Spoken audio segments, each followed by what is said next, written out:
welcome. I would like to welcome you to episode 550 of the Unpopular Podcast. This is the man, the myth, the legend, Jalen Hunter. Here at the Unpopular Podcast, none of you guys to agree with me and ask you to hear me out. I want to start this episode with a bit of a congratulations to the New York Knicks. They went and won the in-season tournament. Now, while I was watching the in-season tournament, there was a couple of thoughts that I had while it was going on.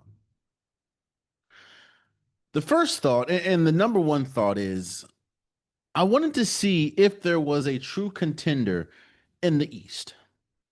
You know, with Jason Tatum not playing, Tyrese Halliburton not playing, the Bucks pretty much down, and Giannis in and out with injury right now. He's not playing. I wanted to see if there should have been, I'll say that. Going into this season, I thought there was two clear-cut teams in the East that should compete for a championship. That was the Cleveland Cavaliers and the New York Knicks. Obviously, you have some young teams like the Detroit Pistons, the Orlando Magic, but the two teams that have two bona fide superstars is the Cleveland Cavaliers and the New York Knicks. And I wanted to see in this tournament where you see that people played hard, because if there's a money incentive, you're going to get that type of competition. When you see what's going on in the West, when you see what's going on with the Oklahoma City Thunder, when you see just the Rockets, how good the West is, I wanted to see if there was really competition in the East. On top of that, I don't like what I'm seeing out of the Cleveland Cavaliers this year. I know Evan Mobley's out with injury, but this team is not good. And the worst part about it is, even with Evan Mobley, obviously he makes them much better defensively. They're not without their best player, i.e. Donovan Mitchell, and they haven't really played good.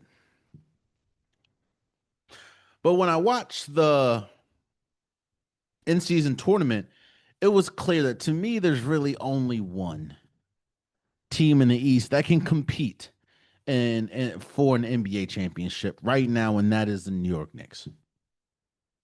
Yes, I know it's easy to say, well, obviously, Jalen, they won, but no, they didn't.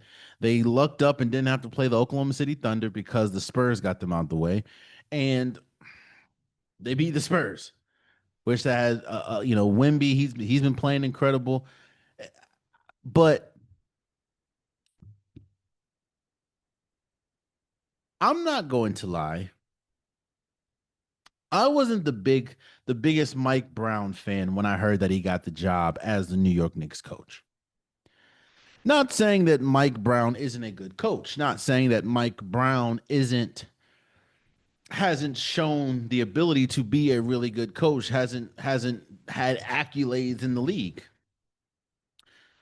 But we've seen, I feel like we've seen a ceiling with Mike Brown when he was with the Kings, when he was with the a couple of games as the Golden State Warriors coach, as the Cleveland Cavaliers coach. I feel like we've seen a ceiling with Mike Brown, and I don't believe that ceiling is necessarily a championship level ceiling. So I wasn't the biggest fan of hearing that Mike Brown was the one that got the New York Knicks job. But maybe that he can unlock, because even last year it was apparent that it just didn't. It felt like it was a take turns type thing between Karl Anthony Towns and Jalen Brunson. Look, don't get me wrong. Jalen Brunson is incredible. Karl Anthony Towns is incredible, but it didn't seem like they were able to play together efficiently. You would have one person, if one person was going crazy, Karl Anthony Towns or Jalen Brunson, the other one wasn't doing well, and vice versa. I didn't think Mike Brown was going to be the one to really capitalize on that. But earlier on in this, early this season, obviously in the in-season tournament, I've been pleasantly surprised with Mike Brown and this Knicks team.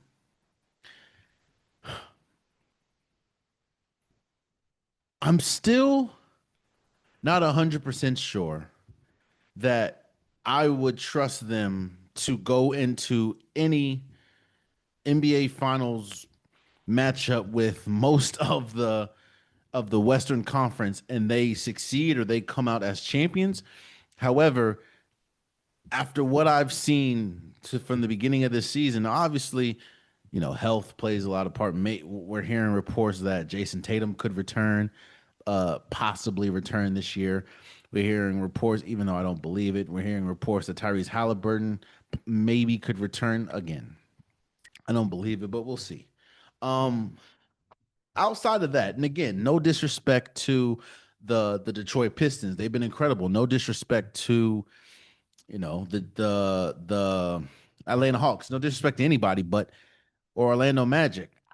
I just don't think that there's anybody in the East right now when the way that things are constructed, the way that things are set up, I don't think that they can beat the or compete with the Knicks when the Knicks are playing at full strength and playing to the best of their ability. I don't think that there's a team in the East right now, currently constructed, that can prevent them from going to the NBA Finals. And I saw that with the in season tournament.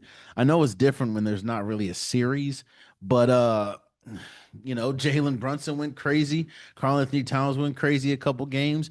OG Anunoby's been hitting shots. Mikal Bridges has been good. Josh Hart's been everyone that has needed to step up for this team has done that. And that's why they're the team that hoisted the trophy. Another thing, and I don't mean I don't mean to go or turn this into a negative situation, but I was watching it and I harkened back to the why the whole the whole in season tournament was created. It was created to bring buzz, bring excitement, bring eyes to the regular season, which has been dwindling. Allowed and made players actually care about the middle of the regular season because again there's a money incentive there and obviously players want money and it gave you something to play for. One thing that has been extremely difficult throughout the years is keeping players engaged in the middle of the season because it's nobody, it's tough sitting through what 80, 81 games, 82 games. Nobody, it's very hard for the players to constantly stay engaged when, it's sometimes it feels like a game in January doesn't matter that much, or a game in November doesn't matter that much.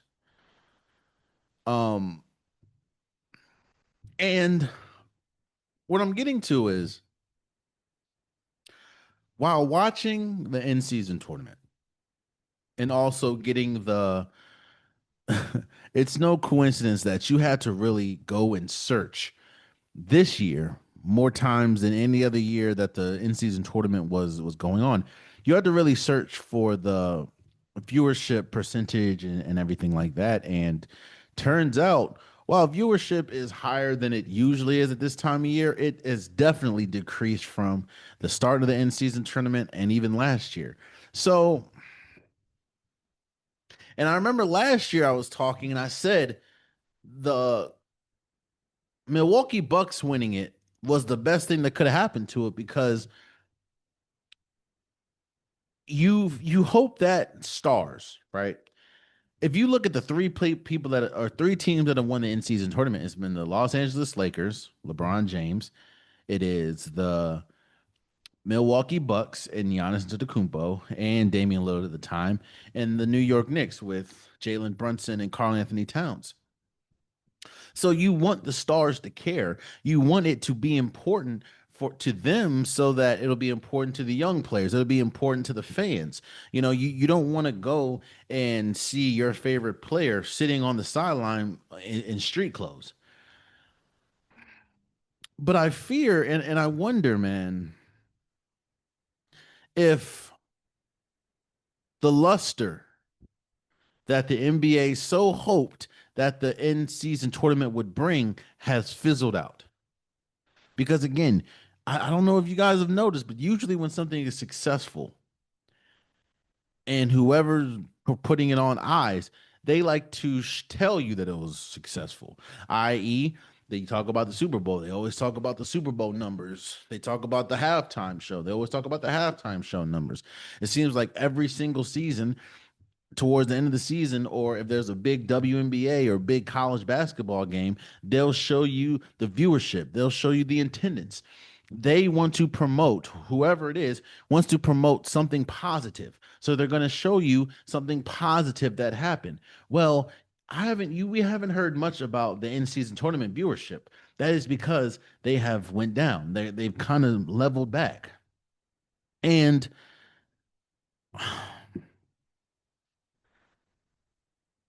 I don't know if I'm not saying that they're going to get rid of it, but I don't know it if it's doing what it has set out to do anymore, if it's going to maintain. Because again, the goal of it was to get engagement in the middle of the season and to have, kind of minimize load management. Well, what happens when you're not having a lot of people watch? I don't know. This isn't me crapping on the New York Knicks. I think that there was well deserved. They won it. Shout out to them. They played incredible. Shout out to the Spurs for even making it that far. They're one of the youngest teams in the league. I I was very vocal in saying that they should not have paid De'Aaron Fox, and De'Aaron Fox has been great this year. Now, I will say that it has helped that the floor has been a little space because Dylan Harper has been out and Victor Wembanyama has been out. But even so, the Spurs and in particular De'Aaron Fox has been incredible. They beat they handed the Oklahoma City their second loss of the season. Um, but I don't know, man. I was just thinking and I was watching and I'm like, yo, and then I look at the numbers and I'm not a big numbers guy. Like I don't care. I don't care about who's watching because I'm gonna watch if I want to see it. I don't care about, music first week numbers or movie, first weekend number. I don't really care about none of that stuff because if I like it, I'm going to continue to listen to it. I don't care what other people think. However, I'm not the one that is making the money or dishing out the money or making the decisions about, these tournaments and these NBA programs and stuff. So I just wonder if it is at this point, year three, the viewership that spiked the first 2 years has kind of decreased. If it's going to remain a thing, we see how much the All Star game has been struggling. I and now we're getting a whole new format for what the third or fourth year in a row. I just wonder if the in season tournament is something that can last and will last. Again, congratulations to the New York Knicks for winning. Uh, it's been funny, man. I think the last few years, a team that did not win the team that lost the in season tournament either found themselves in the championship or in NBA finals or in their conference finals. So shout out to them. And so maybe hell, maybe the Spurs might make it to the Western Conference Finals or maybe the NBA Finals. Who knows? But congratulations to the Spurs or congratulations to the New York Knicks for winning the in-season tournament. That was just a couple of things that I was thinking about while I was watching it. Like, obviously I want the best for the league. I'm a big NBA guy, but I see I see the hell, you can even see in the crowd, man. And this it didn't feel as important. It didn't feel that fans were as excited as they usually would be, or maybe should be. I don't know. But it was good basketball. Don't get me wrong, but we'll see. We'll see. Let's move on to the NFL. And I don't think that there's any question that we witnessed on Thursday Night Football the game of the year. And that was the Seattle Seahawks come back to force overtime and beat the LA Rams 38 to 37.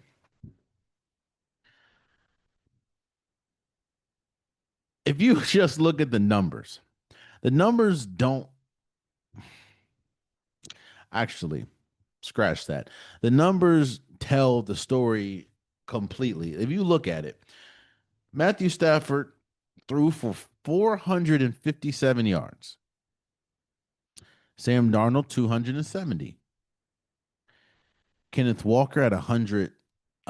Kenneth Walker the third had 100 rushing yards. Puka Nakua. I feel like there's been two clear cut premier in conversation for best wide receiver in the league this year. Wide receivers. There's been two of them. And it was very interesting because they both played played each other. You had Puka Nakua and you had Jackson Smith to Jigba. I don't think there's really any question. No offense to Jamar Chase, I'd probably still draft him 10 times out of 10 over both of them, as well as Justin Jefferson. But for one reason or another, they have not had the similar or they have not had similar seasons to what their production usually is and what their skill set warrants. However, Puka Nakua and Jackson Smith and Jigba have been incredible this year. And even in this game, Jackson Smith and Jigba didn't have the usual game. He had 96 yards. However, he had a touchdown.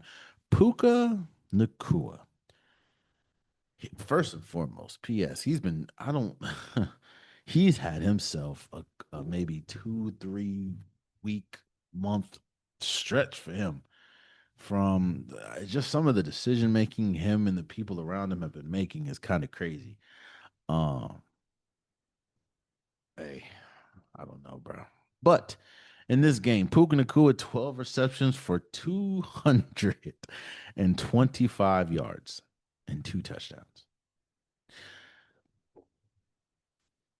Here's this is one of those games where it was so good that you can attack it with two or multiple different narratives, and you would not be wrong with any one of them. One narrative is the Rams blew this game. That is definitely a narrative. There's 10 minutes left in the game, and you're up 15 points, and you lose that game. That is an essential blow. Like you blew the game. I was about to say something else. It's just crazy. You blew the game. You and don't get me wrong, the defense for the Rams were incredible on Thursday night. I mean, you forced two interceptions from, and I believe one was a pick six.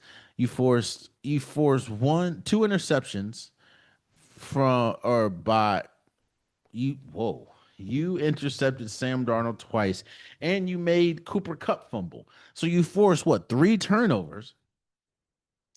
And again, you had a 15-point lead, 14 or 15-point lead with 10 minutes to go in the game. And you found a way to blow that. And again, the defense was incredible all night. Both defenses, they got to a point where even though the score was high, both defenses were playing incredible. Again, a lot of the reason why uh, the the Seahawks came back was because the defense clamped down and stopped the high-powered offense that was the Rams. The Rams were scoring at will at one point, but the Seahawks that have a top 10 defense shut that down. And most of the game, the Rams defense was going crazy too. Sack after sack, three turnovers. It was great until it wasn't. Now,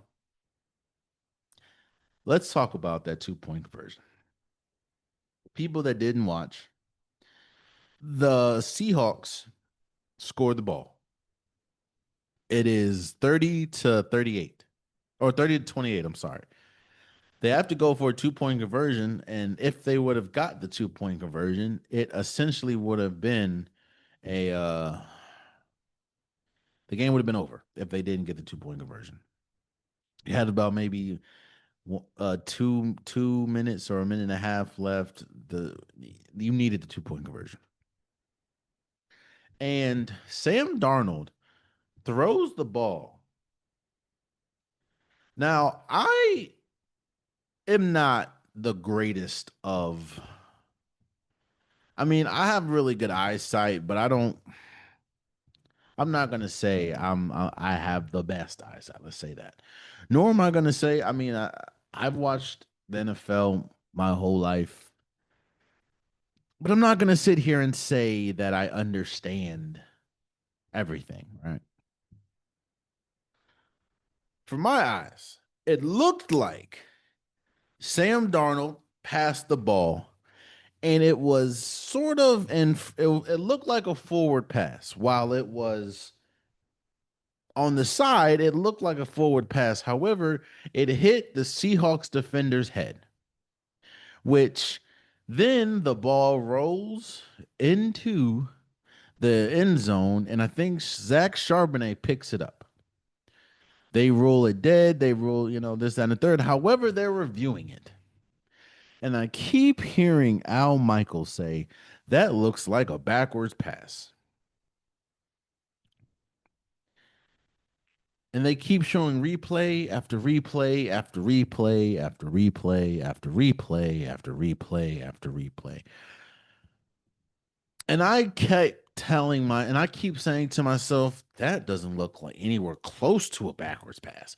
That looks like a forward pass that hit the side of the Seahawks defender's head. Now, I don't know the rules. At least I thought I didn't, because I thinking to myself, if it's a forward pass and it hits the Seahawk defender's head and it hits the ground before it touched, then that means the play is dead.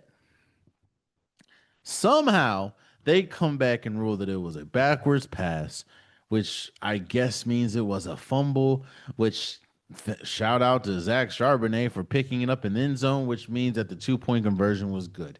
Now, I understand if you're a Rams fan why you would be upset, because I didn't even when they were trying to explain it, I didn't understand nothing that they were saying. I'm like, how? I mean, I hear what you're saying, but where was the backwards pass? Isn't that just a dead play? I was wrong. Um, so the 2 point conversion was good. They go into overtime, and you know, the Rams score first, and I completely forgot that the Seahawks had a chance. I'm like, oh, there goes this. There, that's the game. Puka Nakua is going crazy. I'm like, yep, that's it. It's like, oh wait, never mind. The Seahawks have a shot, and I don't. Another thing, yo, the commentary, and I'm not talking bad about him or anything. Why did they keep saying, well, I don't know if they're gonna go for one or go for two? Everyone in their mama knows they were going for two. Um, which kind of goes back to the narrative point. And one narrative is the Seahawks won the game. The Seahawks took the game, and it was an incredible game to watch. It was one of those games where if you left the stadium, if you were there or you turned it off and went home and then came back, you'd be shocked to find out that the Seahawks won the game. This also was a huge game for Sam Darnold. Sam Darnold, his reputation over the last few years has changed. Let me first say that. He's already done the work when it comes to your reputation. However, Sam Darnold has the current reputation of, while you're good, how are you in the big moments? How are you against a really good opponent? Last year, we saw that the Minnesota Vikings, with Sam Darnold at the helm, was one of the best teams in football until you got to important games at the end of the season and until you got to the playoffs. And he just crumbled. He crumbled. The offense crumbled. The team just didn't look good at all. Uh, and most of that was because of him, the offense, because the defense was still really good. And it was looking This game, he was looking. There was points in this game where Sam Darnold looked rough. He looked like he didn't even belong in the same field as Matthew Stafford. Yo, again, he threw for 270 yards, and I'm not. It's not just the yards count because he did make some big plays. But Matthew Stafford threw for damn near 460. Um, but Sam Darnold, he silenced or started to silence the narrative that he can't win against big opponents. He can't win against big matchups, which goes into narrative number what, 4 now? I said this before the season and it has rang true. Not only is the NFC West one of the most competitive divisions that we have. I mean, we have essentially 3 teams right now that are in the playoffs. You have the 49ers, you have the Seahawks, and you have the Rams. Not only is that the most competitive, I said before the season now, I did also, and I was wrong in this space. I said that the Seahawks had the opportunity to be the best team, which is funny because they're the number 1 seed in the NFC right now. But I said that they have the best team to be they have the opportunity to be the best team in the NFC West if Matthew Stafford and this team wasn't healthy. Now, I'm not taking away anything away from this win, even though um Devontae Adams didn't play. And I think Devontae Adams was huge, which is why you saw a large uh targets count for Puka Nakua. However, this Seahawks team has been incredible all season.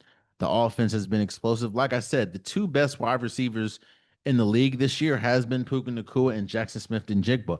And it really is any given Sunday which one you can just depend on is the best. Uh the C there if there's 2 teams in the NFC that I would not be shocked to hoist the Lombardi trophy at the end of the year. Right now, it's the Rams or the Seahawks. That's how good they've been. And the fact that they played on Thursday and the game lived up to how good they are tells you all you really need to know. Um, this was an incredible game, and this was I'm not going to say a huge loss for the Rams, but you now there's a difference between being a wild card team and being, the number 1 overall team, not just in your division, but in the conference. Because the Rams had a shot to essentially be, have their streamline themselves and being the number 1 seed in the NFC. And the Seahawks pretty much took that away from. Now the Seahawks has that chance. And again, it's much different from being a wild card team because that's essentially what you're going to be, a wild card team compared to the number 1 seed. That was and then on top of that, you still have there's a really good shot that the NFC West has 3 teams in the playoffs because the 49ers are playing really well too. So it's tough, man. Which I thought, I know that they're still making changes and everything. They do that yearly. I think that this year, more than any year, is going to force the powers that be to really make some tough decisions. And I don't know if they're going to continue to allow, or let me say this, I don't know how long they're going to continue to allow conference champions to have automatic bids. Because when you look, let's just look at the AFC North. The AFC North is going to have a team that there's a good shot that the AFC North has a team in the playoffs that does not have 10 wins or 11 wins. So,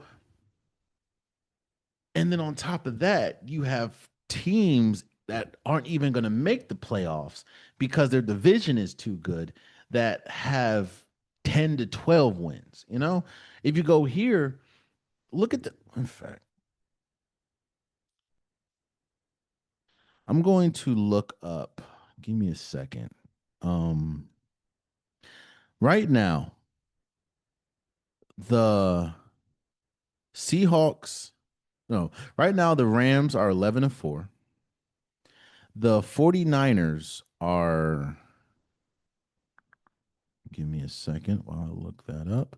The 49ers are 10-4. Probably will be 11-4 after this weekend because they're playing the Indianapolis Colts. The Seahawks are 12-3. The Lions are, if I'm not mistaken, the Lions are 8-6. The Bears are 10-4, and the Green Bay Packers are 9-4-1. And the Philadelphia Eagles are 9-4. So out of the Eagles, Green Bay, Chicago, Detroit, the 49ers, the Rams, and I'm not going to say the Seahawks. So out of the 49ers, Rams, Lions, 49ers, Rams, Lions, Green Bay, Chicago, and Philly, three of those teams, two or three of those teams will not be making the playoffs. While you have a NFC South team that the division leader is 7-7. So there's a good shot that the NFC South person that's going to not only make the playoffs but have a home game is not going to have 10 wins. That is kind of that's kind of what the Rams have now put themselves in. There is a very small chance, but there is a chance that the Rams do not make the playoffs. There's a chance that the 49ers don't make the playoffs. There's a chance that the Chicago Bears don't make the playoffs. So that's kind of what this was with this game entitled. So shout out to the Seahawks for, again, bro. You're down like 15 points. I think it was 30-15 at one point, and you win that game. And the Rams lost it. The defense that played so well all throughout this year, all throughout the game, just let up in the fourth quarter, and that's what happened. So with that, I'm going to give my predictions for week 16, which is a very important week, very pivotal week for a lot of teams. Let's start with the Philadelphia Eagles at Washington Commanders. Again, I talked about this last episode. This is a Saturday game.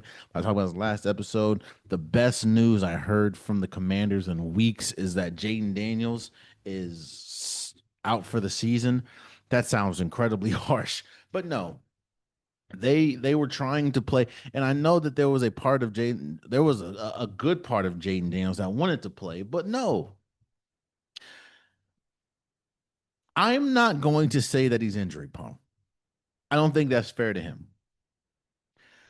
But he's had difficulty staying injured, especially this season, or staying hurt, or staying healthy. I'm sorry, especially this season.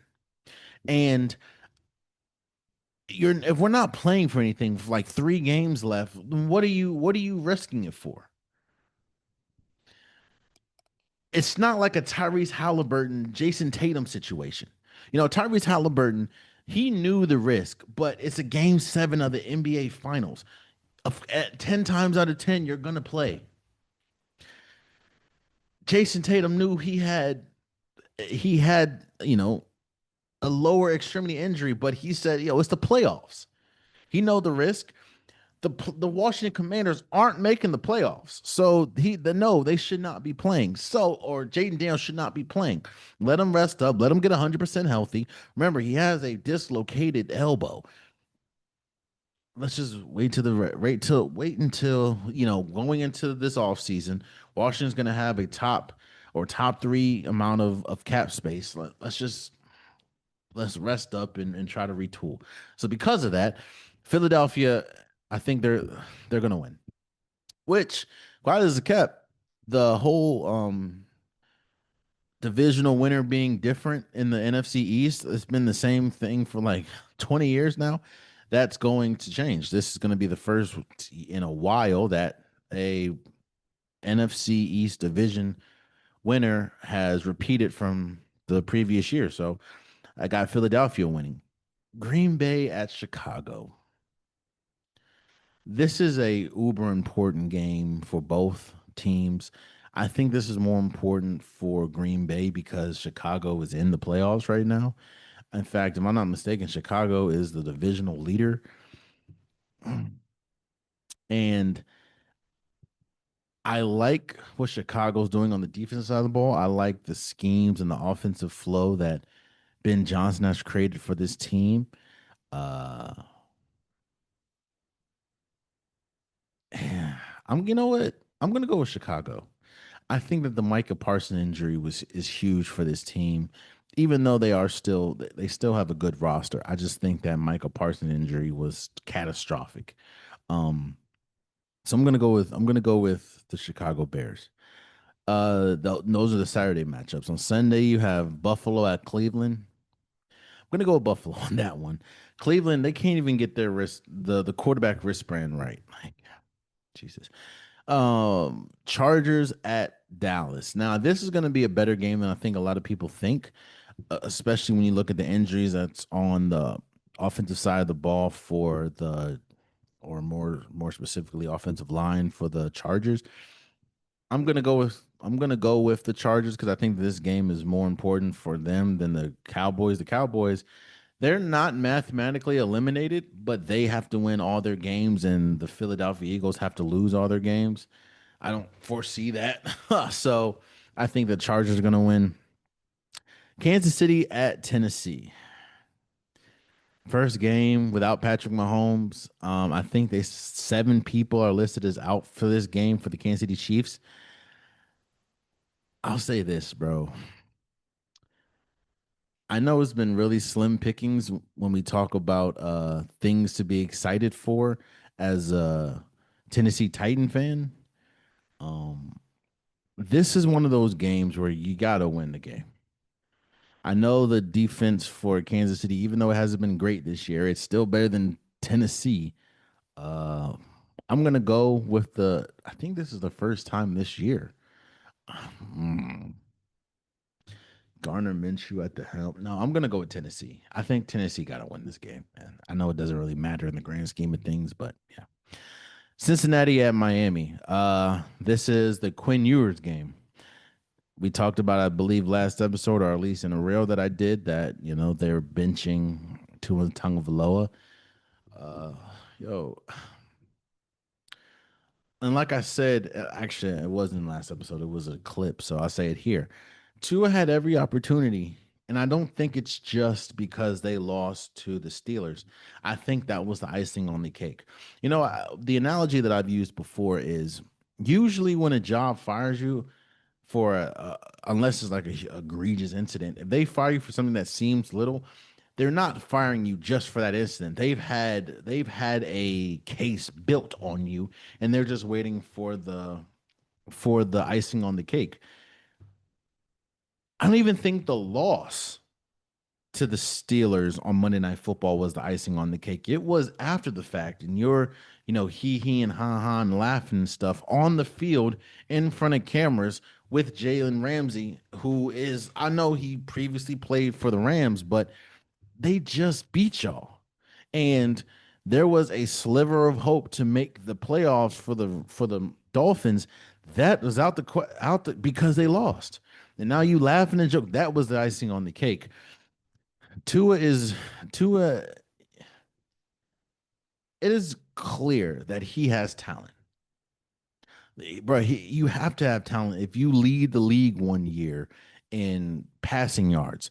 Excuse me. If you lead the league another year in completion percentage, there's talent, but there is a ceiling, a very low ceiling when we talk about Tua Tagovailoa. We talk about Justin Herbert. Tua still doesn't have a playoff win yet with Tyreek Hill, with Jalen Waddle, with Devon A. Chan, with Raheem Moister when he was there. They don't have a playoff win. On top of that, he usually has a high turnover rate, and let's not get me started with the injuries. So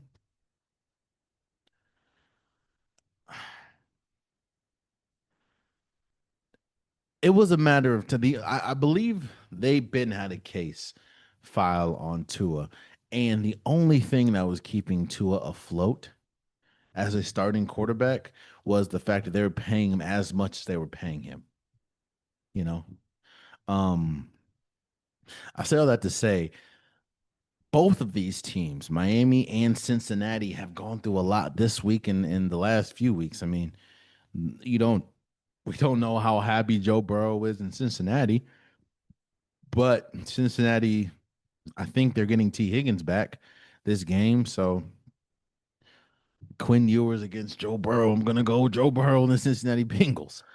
New York at New Orleans. New Orleans has played much better than I thought. It looks like Tyler Shaw. He looks pretty good. So I'm gonna go with New Orleans. Minnesota at New York. I mean, if you get nine, if they get nine, Jackson Dart ain't got a shot. Jackson Dart just lost to Marcus Mariota in the Washington Commanders. I'm gonna go with nine. I'm gonna go with the Minnesota Vikings.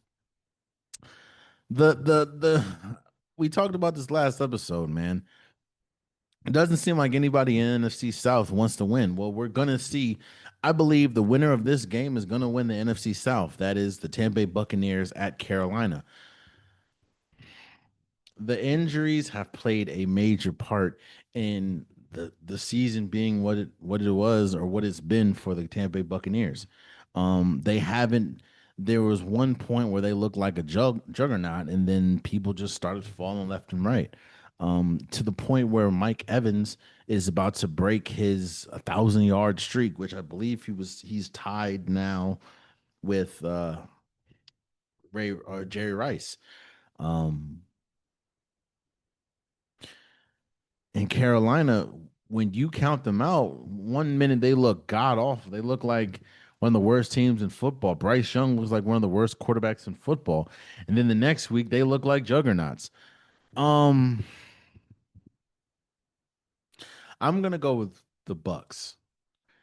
Even though Baker Mayfield didn't have a good game last week because they did lose to the Falcons. I'm gonna go with I feel like Baker Mayfield, even with all the injuries, Baker Mayfield and this team is better than the Carolina Panthers. I just I think the Carolina Panthers really showed their hand last week because again you're going against an inferior team at least record wise in the Saints. I know people are gonna say it's a division opponent. You never know. Yeah, you do. You should have won the game. I'm gonna go with Tampa Bay. Jacksonville at Denver. This is a sneaky good game. Jacksonville has surged, and I think if they win this, they're going to be number one. They could be number one in the AFC South. And on top of that, last week Trevor Lawrence had the best game he's ever had in his life. And then Denver, right now they're the best team in football. They played, especially last week. It hasn't been like that majority of the season, they've been carried by that defense. Their defense is hands down the best defense in football. But last week they played like a complete team. I said it last week or last episode.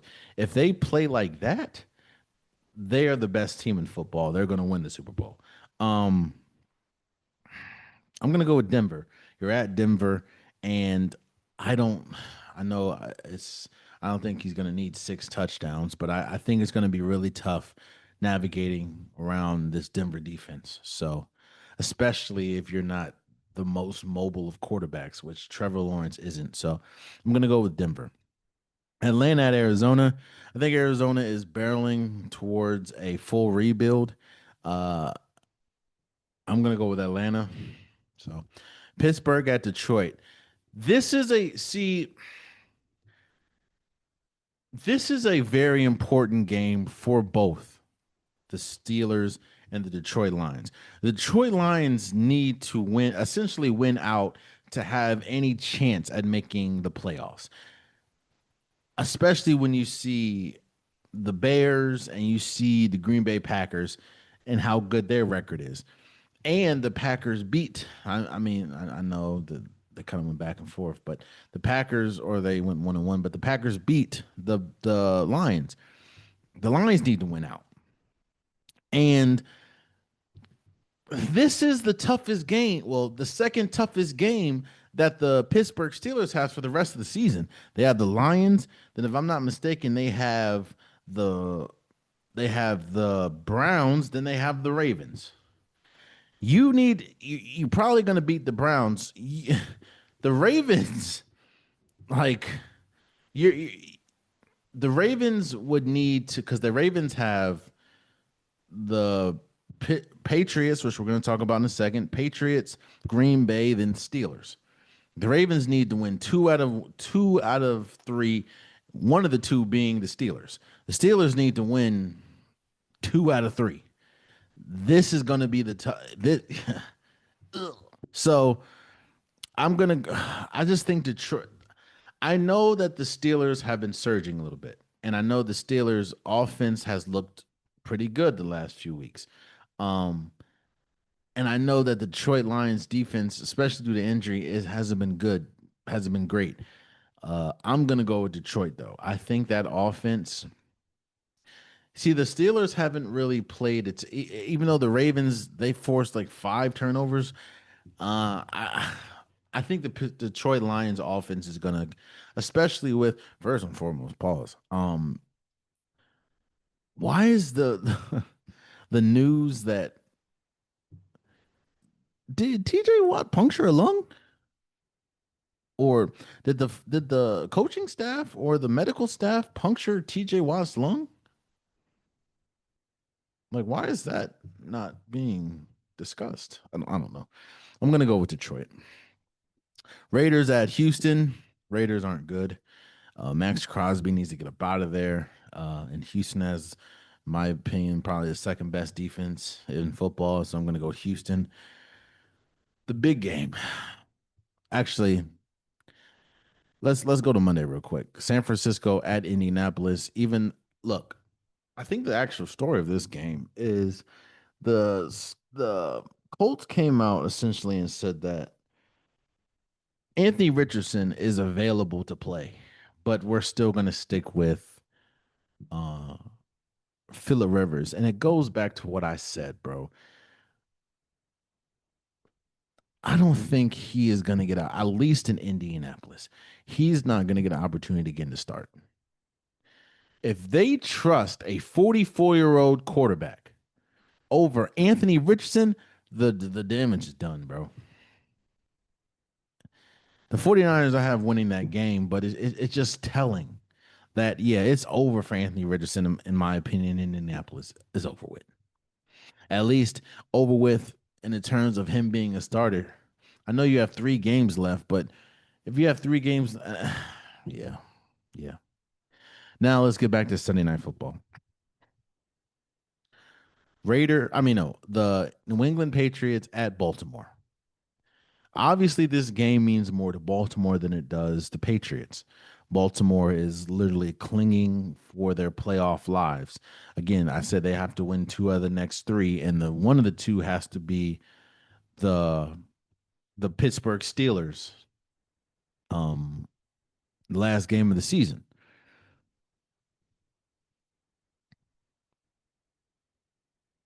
The Ravens, if you can't, it's telling that most of the Ravens' wins have been against bad teams.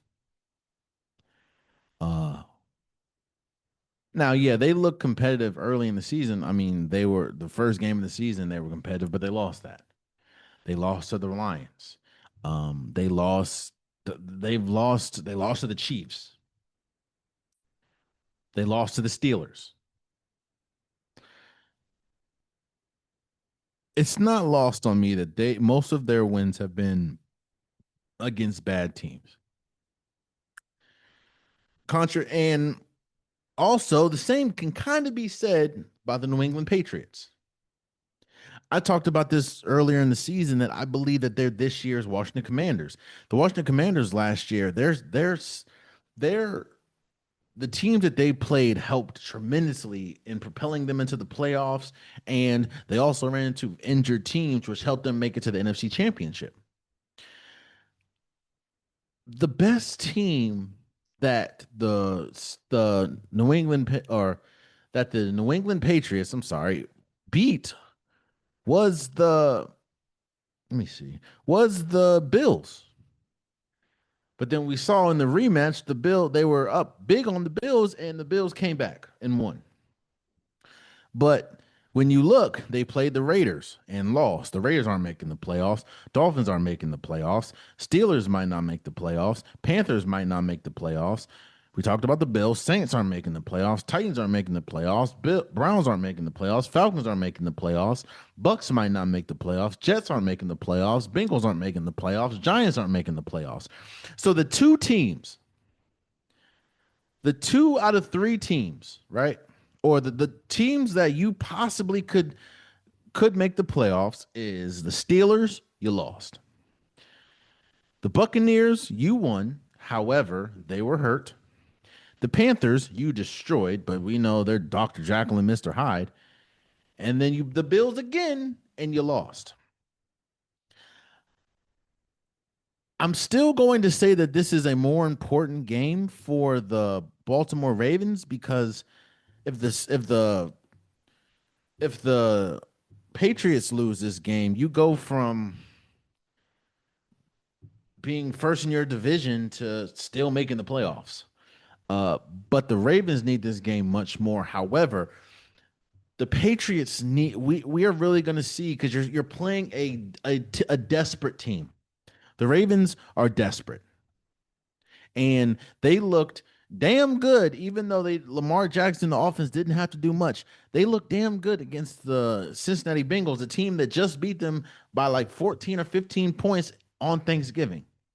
I'm gonna pick Baltimore because they're the more desperate team. They're at home, and I feel that Lamar Jackson, which he said last game, he's healthier. He's healthy. He's the healthiest he's been in a while. He feels the healthiest. On top of that, New England Patriots defense struggles with mobile quarterbacks. They also struggle with stopping the run, at least the last few weeks. That means that we should get and I believe that the weather conditions aren't going to be the best for throwing the ball. You should get a heavy dose of Derrick Henry. Now, if they will or not, who knows? But you know, on top of that, the Baltimore Ravens offensive line, you know, Mike Vrabel's pretty good at scheming up defense or scheming up blitzes. So who knows? I'm gonna go with Baltimore though. I think Baltimore is the more hungry team. They're the more desperate team, and they need this more than obviously the new. They can lose to the New England Patriots, but that means that they're going to have to then win out. They're gonna have to beat the Green Bay Packers. Then they're gonna have to beat the Steelers, and they're gonna have to hope that the Steelers lose to the Detroit Lions. So yeah, I'm gonna go with the Baltimore Ravens. So those are my predictions for Week 16. We'll see. Speaking of predictions, as we're recording now, I don't know the outcome of the Alabama and Oklahoma game. That's tonight. I'll probably do a reel or something about it tomorrow, but that's I'm recording this Friday afternoon / evening before the game has started. Uh, I don't know what the outcome of that game is going to be, but what I wanted to do is I wanted to give my prediction and break down who's going to win the national championship.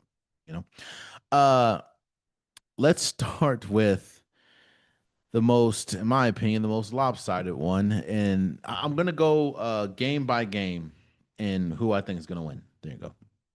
You got James Madison at Oregon. I believe. See, you've heard since it was announced that they would be in it that James Madison does not deserve to be in the college football playoffs, and an FBS school. does not deserve to be in the playoffs. They're also saying that with Tulane.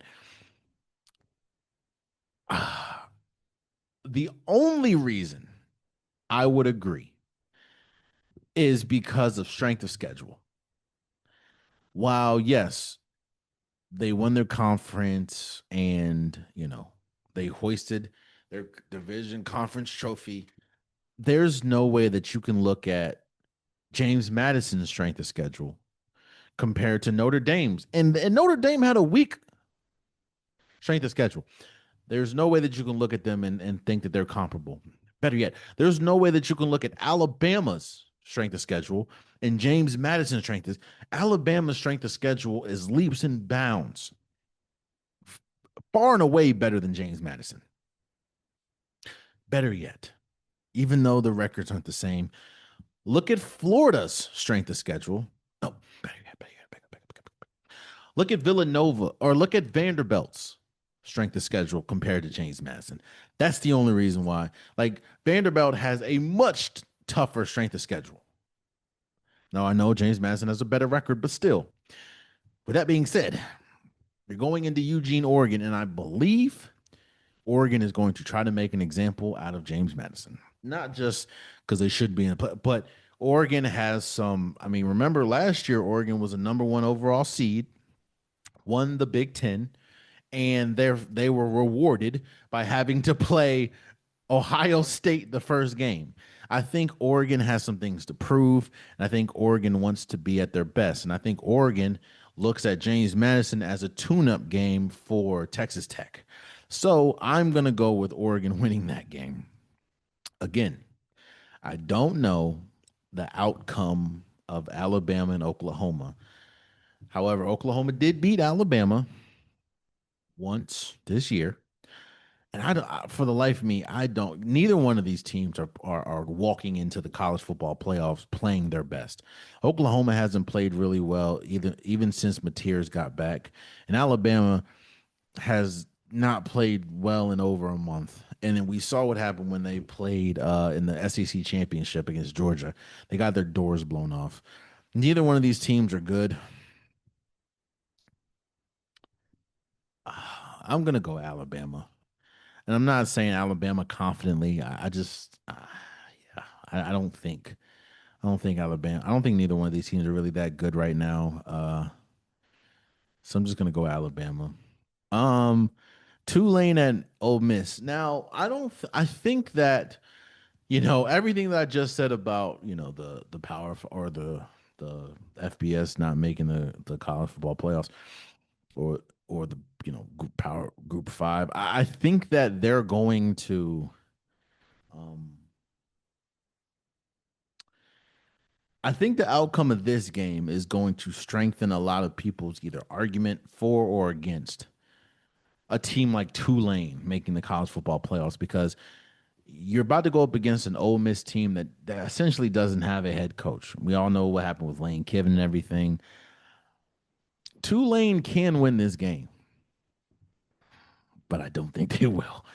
I think Ole Miss has something to prove. I think Ole Miss is going to be like, hey, we don't need Lane Kiffin, this, that, and the third. I think it's going to be much closer than we think, but I'm going to go with Ole Miss over Tulane.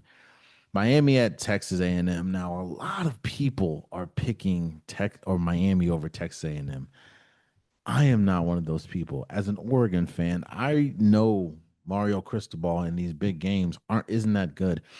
On top of that, Texas A&M is a good team. I think they lost once. I like on top of that, I like the quarterback for Texas A&M more than I like the quarterback for Miami. I forgot his name. Dude that played for Georgia. I'm going to go with Texas A&M. So we go back up, Texas Tech Texas Tech versus Oregon, and this is going to be the Capital One Orange Bowl. Uh, everyone and rightfully so, everyone raves about Texas Tech defense. Everyone knows that Texas Tech's calling card is their defense. Their defense is essentially why they're fourth in the nation. Um, I would argue, and I'm not just saying this as an Oregon fan, I would argue that Oregon is more of a complete team. Oregon has the offense as well as their defense. With the program that Dan Lanning has built is a defensive first, yet you still have Dante Moore. You still have the explosive running backs, the explosive wide receivers. You still have Sadiq, or it's not Sadiq Bay. You have Sadiq, the tight end. I think Oregon's going to win this game. I think Oregon is more of a complete team, and Texas Tech hasn't. Let me see something. Texas Tech hasn't. Let me see Texas Tech's schedule. Yeah, Texas Tech hasn't run into a team like Oregon this year. Now, albeit I know what you're saying. Oregon hasn't had the toughest of schedules either. Understandably so. The toughest, the toughest, the Oregon lost. Let me say this. Oregon's schedule wasn't tough either, but they did beat Penn State when they were ranked third. They did lose by 10 to Indiana. They beat Iowa and they beat USC while they were both ranked. I'm gonna go with Oregon. I think Oregon is the more complete team. And again, I'm not just saying that because I'm an Oregon fan. I think Texas Tech's defense is incredible, and they could win the national championship. But I just think that Oregon is more of a complete team, and Dante Moore is going to show why he might go to he might go to the league next year. Um, you have Alabama and Indiana. Alabama, shockingly, is not that physical of a team as much as Indiana has been. Indiana has Fernando Mendoza, who is the Heisman winner, and this is the Rose Bowl. I'm going to go with Indiana. I think Indiana is just an all around better team in every phase that you can think of. So, yeah, I got Indiana beating Alabama. Old Miss against Georgia. This is where that whole, we don't need Lane Kiffin comes to an end. Georgia's playing some of the best football in the nation right now, especially coming off of the college football playoffs. I'm going to go with Georgia just destroying Old Miss. Georgia's pretty good, man. And then Texas Tech and Ohio State. Uh, or Texas A&M, I'm sorry, at Ohio State. I'm gonna go with Ohio State. I think Ohio State is just they're just a wagon right now, and I'm gonna do that. Hear me out. You got the Chick-fil-A Peach Bowl. You got, in my opinion, I'm predicting Oregon going up against Indiana. I think there were a lot of mistakes that Oregon made in that game against Indiana. I know they were at home, but there was a lot of mistakes that were made. And I feel like there were a lot of opportunities that they did not capitalize on. I got Oregon going to the national championship. I know, I know. But Jim, you're an Oregon fan. I think Indiana is a great team. I think Indiana's a fabulous team, but Indiana is they they they they do have two NFL ready wide receivers, but I don't trust Fernando. I know he just won the Heisman. I don't trust Fernando Mendoza in this offense. I know their defense is rugged, their coach is incredible, but I just think on a neutral site, it's very hard to beat a team twice. Very hard. I think that, especially in the same season, I'm going to go Oregon beats Indiana. So I have Oregon in the national championship, and then I have Georgia against Ohio State.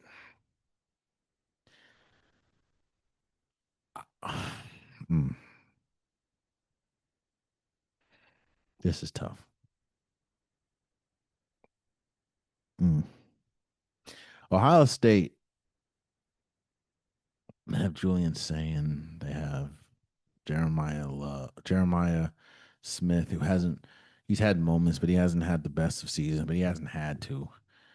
They have the best of the defender in football in Caleb Downs. Mm. Then Georgia has that defense. They have. Mm. This is really difficult, in my opinion. Uh, I'm going to go with Georgia. I think as we currently speak, Georgia is playing arguably the best football in the nation right now. Uh, that means it's going to be Oregon against Georgia in the national championship.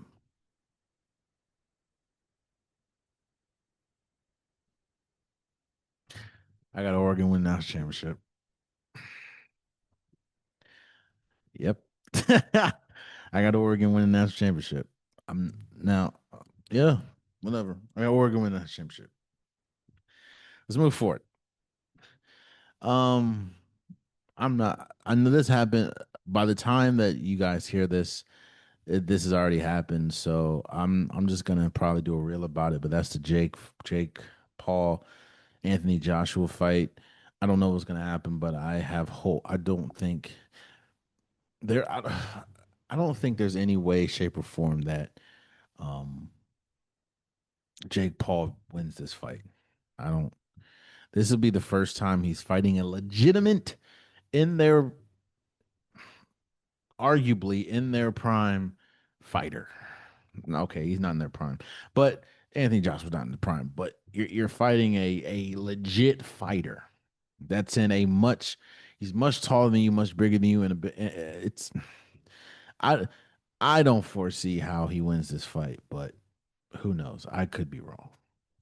But we'll talk about it. I'll do a reel about it. So stay tuned for that. We'll see. Um, there you have it. That's been today's episode of the Unpopular Podcast. I truly, truly appreciate you guys. If you want an Unpopular Podcast shirt, hoodie, sweater, long sleeve, joggers, a link is in the description below. I have multiple different colors, multiple different designs. Get your Unpopular Podcast merch today.